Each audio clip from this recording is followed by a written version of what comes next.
Hello जी, नमस्कार। आज के इस वीडियो में बात करेंगे कि टाइम टेबल कैसे बनाएं, यानी कि आप एक टाइम टेबल बना करके अच्छे तरीके से और बेहतरीन तरीके से कैसे पढ़ाई करें। तो आज इस वीडियो में बात करेंगे टाइम टेबल कैसे बनाएं। ठीक है, अगर आप ऐसे टाइम टेबल बनाओगे ना तो यकीन मानो टॉपर तो बन ही जाओगे, क्योंकि हर एक टॉपर का टाइम टेबल होता है। हर एक टॉपर बेहतरीन तरीके से पढ़ता है। आखिरकार वो कैसे पढ़ता है, आज के इस वीडियो में हम लोग बात करने वाले हैं। ठीक है, यदि आप बोर्ड एग्जाम देने वाले हैं या फिर किसी और एग्जाम की तैयारी कर रहे हैं तो यकीन मानो ये वीडियो आपके लिए बहुत ही ज़्यादा यूजफुल होने वाला है।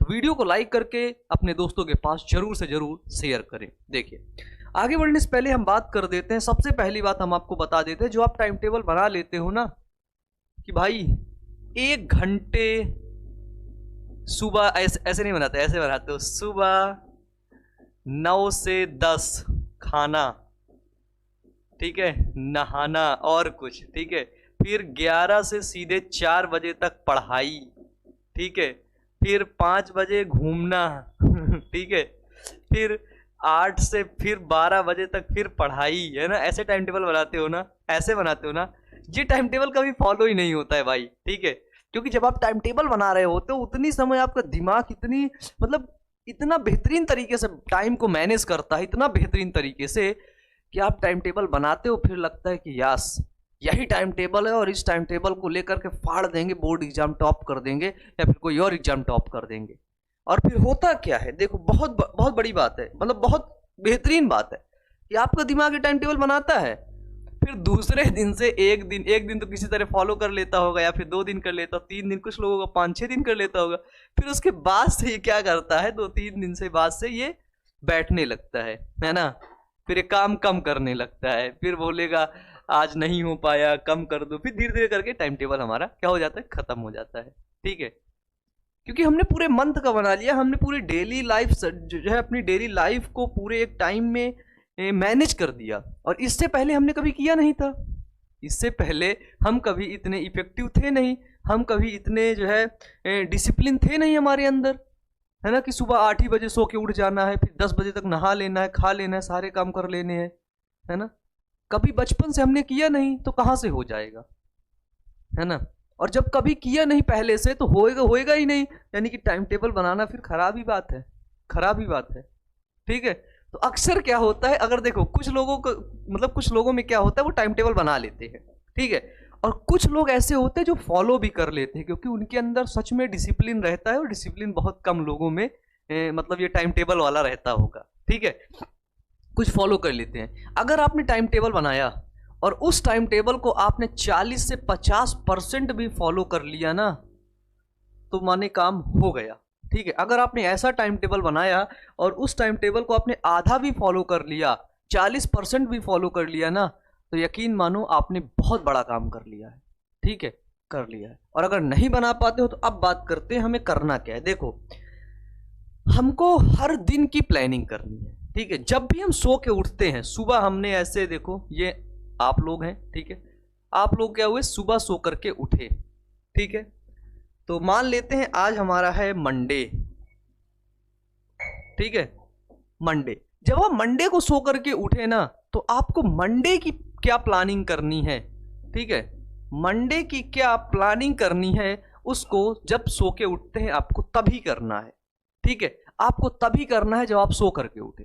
जब आप सो करके उठे हैं तब आपने डिसाइड कर लिया कि अच्छा मेरे को सुबह ये कर लेना है। ठीक है, मेरे पास 5 सब्जेक्ट हैं, देखो कितने सब्जेक्ट है, 5 सब्जेक्ट हैं, और आज फिजिक्स में ये पढ़ लेना है, केमिस्ट्री में ये पढ़ लेना है, और बायोलॉजी में ये पढ़ लेना है, इनसे पढ़ लेना है, ऐसा कर लेना है, वैसा कर लेना है। ठीक है, या फिर जब आप सो रहे होते हो, जब आप संडे की रात को सोए थे, ठीक है, संडे को सोए थे, मंडे को उठ गए, है ना। जब आप संडे की रात को सोए थे तो रात को सोने से पहले जब आपने पूरे दिन का एनालिसिस किया तो आप अगले दिन का ही साइकिल बना लिए।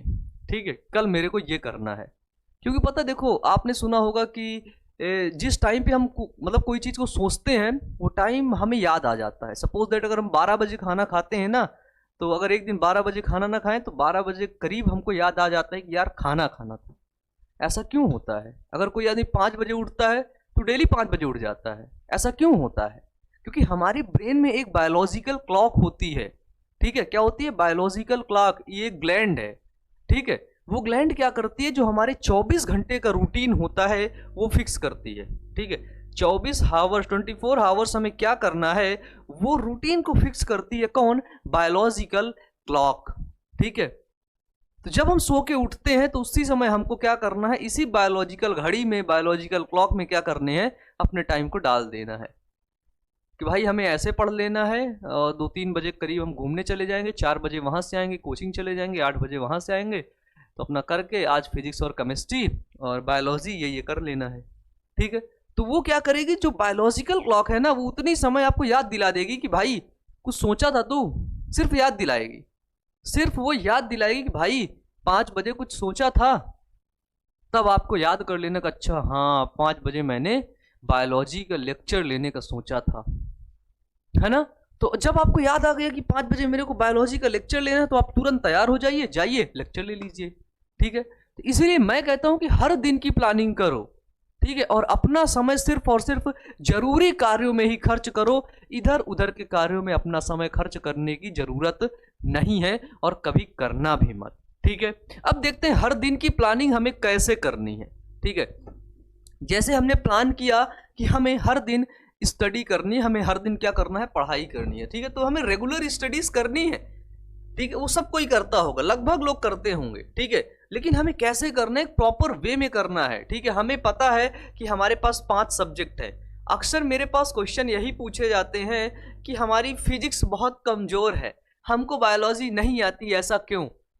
क्योंकि कहीं ना कहीं ऐसा होता है कि जो सब्जेक्ट आपका कमजोर होता है, आप उस सब्जेक्ट में और कम ध्यान देते हो, है ना। जब आप उस सब्जेक्ट में और कम ध्यान देते हो ना, तो वो सब्जेक्ट और कमजोर होता चला जाता है।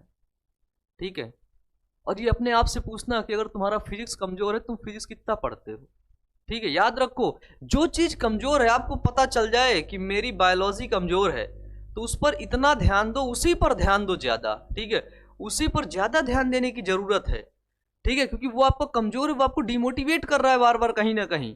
ठीक है, अगर आप उससे जीत गए तो क्या हो जाएंगे, आप मोटिवेट हो जाएंगे। ठीक है, आपके अंदर से मोटिवेशन निकलेगा, बाहर से लोगों को मोटिवेट करने की जरूरत नहीं पड़ेगी आपको। ठीक है, तो याद रखना, जो भी सब्जेक्ट कमजोर है उसे हम और पढ़ेंगे और बेहतर तरीके से पढ़ेंगे। जहां जाने से डर लगता है वहां हम और जाएंगे। लोगों से बात करने में यदि डर लगता है तो हम लोगों से ही बात करेंगे, क्योंकि हमें उस डर को खत्म करना है। ठीक है, अगर वो डर धीरे धीरे बड़ा हो गया, बड़ा हो गया, बड़ा हो गया, तो फिर गए। ठीक है, तो इसलिए डर को क्या करना है, बिल्कुल जड़ से खत्म कर देना है। ठीक है, यानी कि हमें रेगुलर स्टडीज करनी है और हमें ध्यान देना है कि हमारे कौन सब्जेक्ट कितने अच्छे हैं।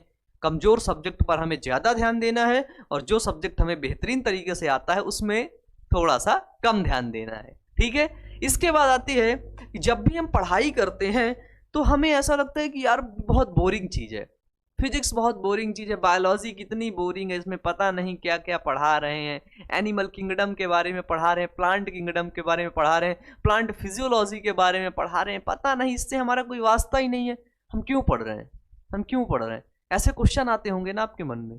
ठीक है, तो जब हम पढ़ने के लिए आए, ध्यान रखिएगा, जब भी हमें पढ़ने के लिए आना है तो हमें यह सोचना है कि आज हम कुछ नया चीज सीखने वाले हैं। ठीक है, ठीक है, आज हम कुछ ऐसे केमिकल्स सीखने वाले हैं जिसको मिक्स करने से आग लग जाती है। आज हम कुछ ऐसे केमिकल्स को जानने वाले हैं जिसको कहीं पर डालने से कुछ ऐसा हो जाता है। ठीक है, आज हम प्लांट किंगडम के बारे में पढ़ने जा रहे हैं कि आखिरकार ये पेड़ पौधों को कैसे वर्गीकृत किया गया है। आज हम एनिमल्स के बारे में पढ़ने जा रहे हैं, आज हम सेल के बारे में पढ़ने जा रहे हैं, आज हम ह्यूमन जो फिजियोलॉजी के बारे में पढ़ने जा रहे हैं। यानी कि हमें जब हम पढ़ाई करने के लिए आते हैं तो हमें यह सोचना है कि आज हम बिल्कुल नया बेहतरीन शानदार टॉपिक सीखने जा रहे हैं। ठीक है, इस तरह हमको आकर के पढ़ाई करनी है कि आज हम क्या करने वाले हैं, आज हम नए टॉपिक को सीखने जा रहे हैं, आज तो मजा ही आ जाएगा। जब ये अंदर से आपको अंदर से ये भाव रहेगा कुछ नया सीखने का, तब आप और बेहतरीन तरीके से सीख पाओगे, तब आप और बेहतरीन तरीके से पढ़ पाओगे। ठीक है, और वो चीजें आपको समझ भी आएंगी। इसके बाद आता है कि आपको स्मार्ट स्टडी करना है भैया। ठीक है, हर जगह लिखा रहता है। अब तो खैर सोशल मीडिया के जमाने में क्या होता है, स्मार्ट स्टडी हर जगह आ जाता है कि भाई स्मार्ट स्टडी करना है। क्या करना है, स्मार्ट स्टडी करना है। स्मार्ट स्टडी से मतलब क्या हुआ? मतलब देखो क्या हुआ, बिल्कुल सिंपल है इसका मतलब, और मैं आपको इसको बिल्कुल सिंपल तरीके से और बता रहा हूं। सपोज दैट आपके 5 सब्जेक्ट हैं, ठीक है। तो स्मार्ट स्टडी करने के लिए हमें ये देखना होता है इस 5 सब्जेक्ट में हम एक सब्जेक्ट को उठा लिए, बायोलॉजी को, ठीक है। देखो बायोलॉजी को उठा लिए, अब हम बायोलॉजी में गिनते कितने चैप्टर हैं, गिन लिया। चैप्टर मान लेते क्लास 12th में 13 चैप्टर है इस बार के हिसाब से, ठीक है, नई एनसीईआरटी के अकॉर्डिंग 13 चैप्टर है। अब हमने देखा इन 13 चैप्टर में से जो एग्जाम में क्वेश्चन पूछे जाते हैं वो कहाँ कहाँ से पूछे जाते हैं, ठीक है। आपने क्वेश्चन देख लिया, आपने ये देख लिया कि आखिरकार कितने नंबर के क्वेश्चन पूछे जाते हैं, आपको पता चल गया कि अच्छा इस चैप्टर से इतने नंबर के। फिर आपने क्या किया, फिर आपने क्वेश्चन पेपर को देख लिया, ठीक है, आपको क्वेश्चन पेपर मिल गया। तो आपने क्वेश्चन पेपर में देख लिया कि अच्छा कौन से साल इस जो है चैप्टर से, इस पर्टिकुलर सब्जेक्ट से कितने क्वेश्चन कहाँ कहाँ से पूछे गए हैं और कौन सा क्वेश्चन रिपीटेड है। तो आप वो क्वेश्चन देख लिए, अब आप वही क्वेश्चन याद कर लिए। जब आप उस सब्जेक्ट को पढ़े, जब आप उस चैप्टर को पढ़े, तो आप उस चैप्टर में उसी सब्जेक्ट, उसी क्वेश्चन को ज्यादा फोकस किया, क्योंकि अब आपको पता है, कि आपके क्वेश्चन कहाँ से पूछे जाएंगे, आपके क्वेश्चन किस तरीके से पूछे जाते हैं एग्जाम में, ठीक है। कैसे पता है? क्योंकि आपने क्वेश्चन पेपर को उठा करके देखा है, ठीक है, और आप क्वेश्चन पेपर उठा करके देखे हैं, आपको पता है किस चैप्टर से कितने नंबर का पूछा जाता है। यही तो होता है ना स्मार्ट तरीका, ठीक है, यही तो होता है ना स्मार्ट तरीका, ठीक है। तो हमें स्मार्ट तरीके से पढ़ना है, ठीक है। हमें ऐसे मतलब जैसे सब लोग भाग रहे हैं वैसे नहीं भागना है, सही तरीके से बिल्कुल मतलब एक प्रॉपर वे में पढ़ना है, ठीक है, तभी कुछ होगा। देखो एक चीज हमेशा याद रखना, अगर डेडिकेशन और डिसिप्लिन के साथ पढ़ाई करोगे या फिर डेडिकेशन और डिसिप्लिन के साथ कोई और काम करोगे, तब चांसेस हैं कि सफलता मिले आपको, ठीक है, तब भी चांसेस हैं। और अगर विदाउट डिसिप्लिन, विदाउट डेडिकेशन कर रहे हो तो भी चांसेस भी नहीं है कि सफलता मिलेगी आपको, ठीक है। इसलिए बिल्कुल बेहतरीन तरीके से, बिल्कुल डिसिप्लिन से, डेडिकेशन से, बिल्कुल जुनून आ जाए कि बस यही चाहिए, यही चाहिए, यही चाहिए, ठीक है, तो मिलेगा। डन। चलिए आगे देखते हैं। बस आगे बिल्कुल अब बहुत कम पॉइंट है। ये चीज है कि जब भी हम स्मार्ट स्टडी करने के दौरान हम अपनी नोट्स बनाते हैं, ठीक है, जब भी हम स्टडी करते हैं तो स्टडी करने के बाद क्या होता है, हम अपनी नोट्स बनाते हैं। क्या बनाते हैं? नोट्स। तो उस नोट्स को हम सिर्फ बना लेते हैं, उस नोट्स का हम रिवीजन नहीं करते हैं, ठीक है, और हम हंसते रहते हैं, हम बड़े खुश रहते हैं कि हमने तो पूरे सब्जेक्ट खत्म कर लिया है, ठीक है, बिल्कुल खुश होते रहते हैं। लेकिन हमें करना क्या है कि वो जो हमने पोथी बना के रखी है ना, वो जो हमने ढेर सारी नोट्स बना के रखी है ना, उसको रिवीजन भी करना है। अगर आप उसका रिवीजन नहीं करोगे ना तो बहुत जल्दी उन चीज़ों को भूल जाओगे, ठीक है। इसलिए रिवीजन बहुत ज़्यादा ज़रूरी है, ठीक है। आप किसी भी एग्जाम की तैयारी कर रहे हो, आप कुछ भी काम कर रहे हो, ठीक है, उसमें अगर आप रिवीजन नहीं करेंगे, ठीक है, जितना रिवीजन करेंगे आप उतना अच्छे होते जाएंगे।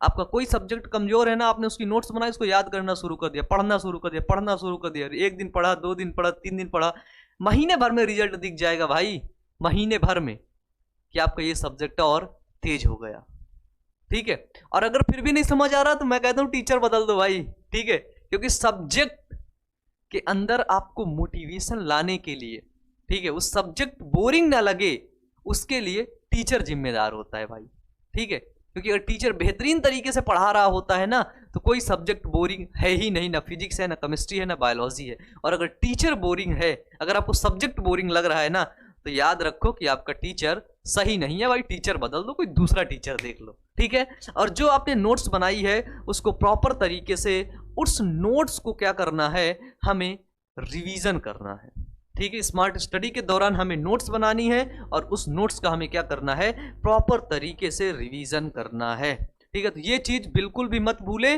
और अगर आपके मन में सब्जेक्ट से रिलेटेड कोई क्वेश्चन रहते हैं तो never hesitate to ask question. Question पूछने से कभी भी घबराना मत, ठीक है, आपके मन में, आपने सब सब्जेक्ट पढ़ रहे थे, आप मेरी क्लास में थे, बायोलॉजी पढ़ रहे थे, ठीक है, मैं ऑफलाइन पढ़ा रहा था आप लोगों को, ठीक है, बायोलॉजी पढ़ रहे थे। बायोलॉजी में मान लेते हैं हम आपको एवोल्यूशन पढ़ा रहे थे, आपके मन में कोई सवाल आ गया बिग बैंग थ्योरी से लेकर के, ठीक है, आपके मन में क्वेश्चन है और आपने क्वेश्चन नहीं पूछा, ये सबसे खराब बात है। आपके मन में कोई भी क्वेश्चन है तो वो क्वेश्चन तुरंत आपको टीचर से पूछ लेना है, ठीक है। प्रश्न पूछने में कभी हमें घबराना ही नहीं है, ठीक है, ये चीज हमेशा याद रखना।